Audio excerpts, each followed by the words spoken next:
Hello ya, bây giờ nó cũng nhỏ xíu nhỏ tới chỉ quán nó rõ quán thế ya. Nhỏ nhỏ xíu chứ, hiện tại chỉ theo xíu đó chỉ cũng cho biết sử dụng theo xíu nè.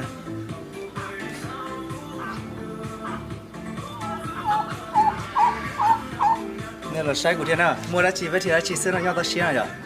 Chỉ cũng chúng để ya, bây giờ là sai nè. Ok nó sẽ rồi theo theo này của kia trả về bây giờ lại thiên nữa nè. Mấy chỉ bây giờ chúng để nó nè. Một tờ xin nè, một tờ xin nè.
Nó rất là sai rồi, bây giờ bé thì gì thế nào, bây giờ cho ăn gì ạ?